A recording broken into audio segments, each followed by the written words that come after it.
Hello everyone, welcome to ಮಾರ್ಗ classes. ದತ್ತಾಂಶಗಳ ನಿರ್ವಹಣೆ ಅಧ್ಯಾಯದ 42ನೇ ಪ್ರಶ್ನೆಯನ್ನ ಗಮನಿಸಿ. ಒಂದು ಚಕ್ರದಲ್ಲಿ 3 ಹಸಿರು ಖಂಡಗಳು, ಒಂದು ನೀಲಿ ಖಂಡ ಮತ್ತು ಒಂದು ಕೆಂಪು ಖಂಡವಿದೆ. ಚಕ್ರವನ್ನ ತಿರುಗಿಸಿದಾಗ ಹಸಿರು ಖಂಡದ ಮೇಲೆ ಮುಳ್ಳು ನಿಲ್ಲುವ ಸಂಭವನೀಯತೆ ಎಷ್ಟು? ನೀಲಿ ಅಲ್ಲದ ಖಂಡದ ಮೇಲೆ ನಿಲ್ಲುವ ಸಂಭವನೀಯತೆ ಎಷ್ಟು? ಸೊ ಇಲ್ಲಿ ಮೊದಲಿಗೆ ನಾವು ಚಕ್ರದಲ್ಲಿ ಒಟ್ಟು ಖಂಡಗಳ ಸಂಖ್ಯೆಯನ್ನ ನೋಡ್ಬೇಕು. ಸೊ ಹಸಿರು ಖಂಡಗಳೆಷ್ಟಿದೆ? ಒಂದು ನೀಲಿ ಖಂಡ ಪ್ಲಸ್ ಒಂದು ಕೆಂಪು ಖಂಡ.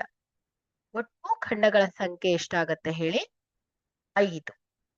ಓಕೆ, ಸೊ ಇಲ್ಲಿ ಮೊದಲನೇದಾಗಿ ನಾವು ಹಸಿರು ಖಂಡದ ನಿಲ್ಲುವ ಸಂಭವನೀಯತೆಯನ್ನ ಲೆಕ್ಕ ಹಾಕ್ಬೇಕು. ಸೊ ಇಲ್ಲಿ ಈ ಒಂದು ಘಟನೆಯನ್ನ ನಾವು ಎ ಅಂತ ಪರಿಗಣಿಸಿದ್ರೆ E of A is equal to ಎಗೆ ಅನುಕೂಲಿಸುವ ಫಲಿತಗಳ ಸಂಖ್ಯೆ ಡಿವೈಡೆಡ್ ಬೈ ಒಟ್ಟು ಫಲಿತಗಳ ಸಂಖ್ಯೆ.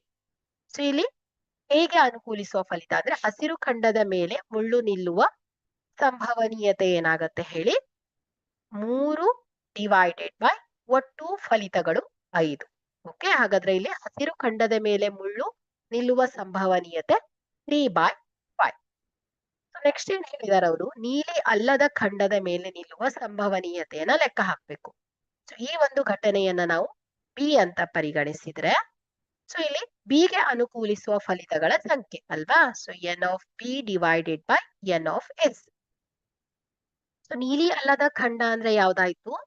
ಹಸಿರು ಮತ್ತು ಕೆಂಪು ಆಗತ್ತೆ ಅಲ್ವಾ? ಸೊ ನೀಲಿ ಅಲ್ಲದ ಅಂದ್ರೆ ಹಸಿರು ಅಥವಾ ಕೆಂಪು ಖಂಡ ಆಗಿರ್ಬೇಕು. ಹಾಗಾದ್ರೆ ನೀಲಿ ಅಲ್ಲದ ಖಂಡಗಳ ಸಂಖ್ಯೆ ಅಂದ್ರೆ ಹಸಿರು ಪ್ಲಸ್ ಕೆಂಪನ್ನ ಆಡ್ ಮಾಡ್ಬೇಕಾಗುತ್ತೆ. ಎಷ್ಟಾಗತ್ತೆ? 1, 2, 3, 4 ಅಲ್ವಾ? ಹಾಗಾದ್ರೆ ಇಲ್ಲಿ ನೀಲಿ ಅಲ್ಲದ ಖಂಡಗಳ ಸಂಖ್ಯೆ ಅಂದ್ರೆ ಬಿಗೆ ಅನುಕೂಲಿಸುವ ಫಲಿತಗಳ ಸಂಖ್ಯೆ 4 ಡಿವೈಡೆಡ್ ಬೈ ಒಟ್ಟು ಫಲಿತಗಳ ಸಂಖ್ಯೆ ಆಗತ್ತೆ.